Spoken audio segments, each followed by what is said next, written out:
Nice. Welcome, ladies and gentlemen, to Crafting with Kyle. Today I'm going to go over my process in making a character in the first Descendant from start to finish, it being a fresh Descendant that I either grind for or I bought. I was going over all of the Descendants, and it dawned on me that Kyle himself has the highest skill power modifier on base. This is 11,000%. This is 11,000% skill power modifier. For anyone that doesn't know the difference between skill power and skill power modifier is directly this number on a skill. Whenever you have a module that mentions skill power modifier, it is specifically referencing this number. It is an addifier to that number. So my superconductivity thrusters has an 11,000% skill power modifier. At most, I can add 85% to the skill power modifier, which is Bubkiss. The first thing I do before I do anything else whenever I'm building a character is I look at their passive. Kyle's passive is called Experienced Technician. Experienced Technician gives Kyle a unique resource called Magnetism. The unique resource Magnetism is equivalent to 2 times his maximum shield amount. This is called Magnetic Force. The cost of Magnetic Force is 1%. It drains over time. So if you're sitting there outside of combat, for 100 seconds, you will lose 100% of your magnetic force. It also comes with magnetic care. The magnetic care itself has a 3.5 minute cooldown. Whenever your shield is drained, magnetic care procs for 10 seconds. Over these 10 seconds, you will recover 80% of your maximum magnetic force and 80% of your shield. This is Kyle's passive. So right off the bat, we know we are going to be a heavily shield reliant Descendant. Not reliant so much on defense, so we can have lower defense than normal because we have way more shield.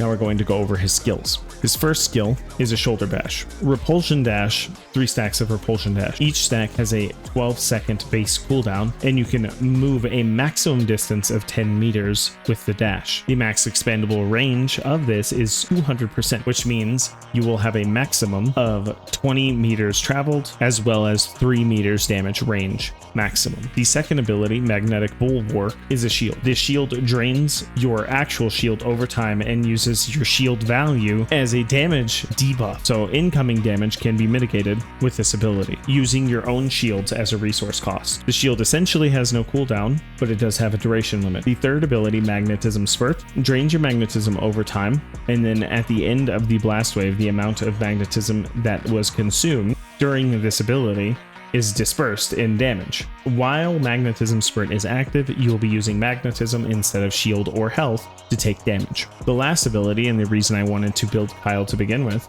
is Superconductivity Thrusters, sporting the largest skill power modifier in the game, 11,000% on base. Superconductivity Thrusters is Iron Man. It says additional damage consumed magnetic force times 7,800%. which is a multiplier of 78. In order to calculate this, you would take your shield value, mine is currently 5,000, and you would use this as your point modifier. Whenever you activate superconductivity thrusters, you automatically use 30% of your maximum magnetism force gauge. So if you don't have 30% of your maximum magnetism force gauge, you'll be unable to use your ultimate ability as seen here. Whenever I do use it, I can crit up to 20 million damage on this particular build. I could squeeze a little bit more damage out of it, but increases would be marginal. So we'll go over the actual building of a Descendant. If you're interested in only the Kyle build, you can fast forward to the end where I go over the build and not how to build. First, you always want to pick a good reactor. This reactor is not up to par. I really just needed the tech skill power boost ratio to showcase the end cap of this damage. The only other roll I would want on my reactor is either crit or Colossus attack, because reactors can roll with skill crit. I would roll for crit rate, not crit damage. If you want to know how to farm a reactor, go to the map, and then you want to go to difficulty level rewards at the bottom of the screen, whichever button that is for you if you're on console, and you will get this.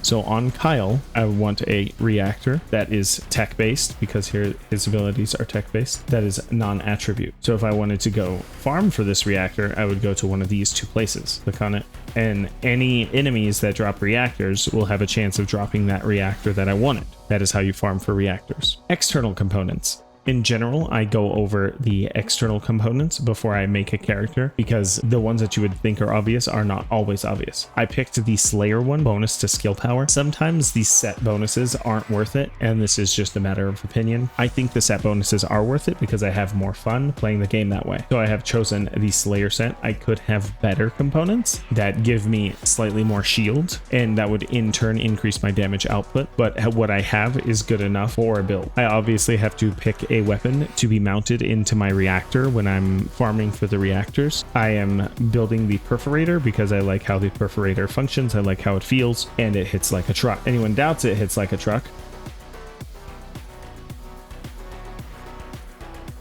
that is it hitting like a truck.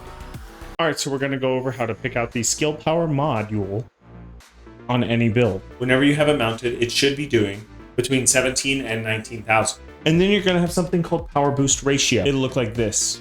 And you'll have multiple power boost ratios. You'll have a skill power boost ratio. You'll have a tech power boost ratio. You'll have a singular power boost ratio. Whatever your module ends up giving you, you're going to add 1 to. The reason you're going to do that is because if you don't do that, you'll get a depreciating factor, which you don't want whenever you start doing your math. There's another way to do this, but it's overly complicated. You can just add 1 to the ratio bonus whenever you're doing the math. In order to tell which module you would benefit from, you would go into your stat sheet. It would be over here somewhere. You would go into your stat sheet. You would fill out the numbers of power boost ratios, and you would multiply them times your skill power to see how much damage the skill would do. Then you have something called a skill power modifier. The skill power modifier is the modifier of a specific skill. Kyle's specific ability that we're working on has a skill power modifier of 11,000 and some change. I don't really worry about the change in 11,000 because it's inconsequential to damage. So you'll always have a choice in your modules in whether you want to add bonuses to the skill power ratio or the skill power modifier. Either way, it will all be multiplicative off of your raw skill power that you get from your react. In general, if you have a lower score somewhere, yes, if I have 3 numbers, if I have a 2 and a 3, and then I can put a 4 in either the 3 or the 2, if I add the 4 to the 2, it will net me the most gains in my power. Because if I add a 4 to 3, I get a 7, and 7 times 2 is 14. If I have a 4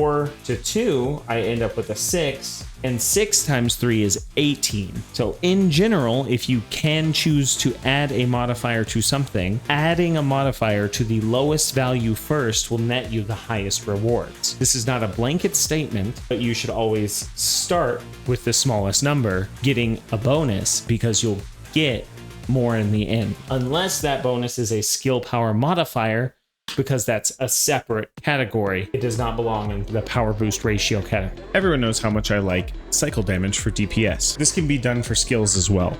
And it's actually done the same way. If I have a skill that does 1,000 damage and it has a 6-second cooldown, every second I'll be doing 166 damage. Assuming that I only use this skill and assuming that I do no damage in between. The DPS of this skill is 166. This is a theoretical skill that's not Kyle's damage. And this should be done as a benchmark of how much damage your skills could do. Whenever you're weighing importance of cooldown over damage, just divide one into the other. If you get a weird number, you did it wrong. You can't do 0.6 damage a second. That's not how this works. So now that I have my reactor and how I would pick out my external components, I can move on to the build itself. Usually whenever I begin a build, I start by looking at the modules. I find out what skill power and skill power modifiers work best on the descendant I'm building. So the reason I don't use Tech Master is because skill power and tech skill power modifier would lower my damage substantially. Right now I have focus on non-attribute, which maxes out at 77%, and then Tech Master would max out at 50%, and then give me skill power modifier, which basically means absolutely bupkis to Kyle. So now that we have our defense, our battle, and have decided not to use an attack mod because all attack mods for Kyle are skill power modifier, which I do not want. I do believe it is a wasted effort on the Kyle build.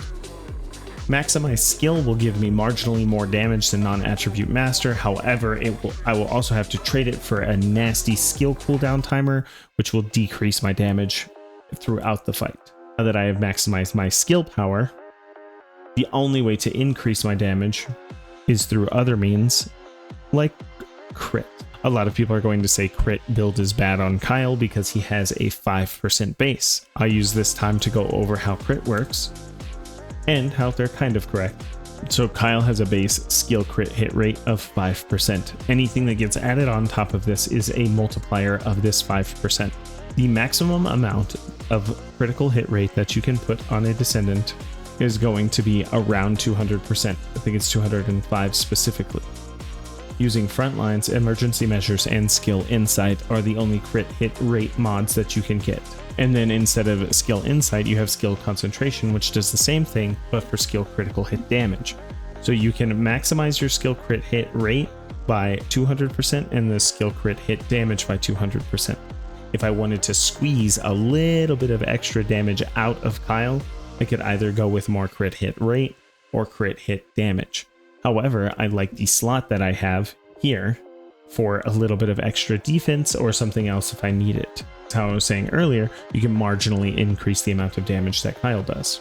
So currently we have a spear and shield, we have emergency measures, we have front lines, focus on non-attribute, and this is essentially the only things we can do to increase our damage besides adding in some marginal differences. I put amplification control on because not only does it increase my effect range, it also increases my maximum shield. Due to how magnetic force works, the more shield we have, the more magnetic force we can have, the more damage that we can do.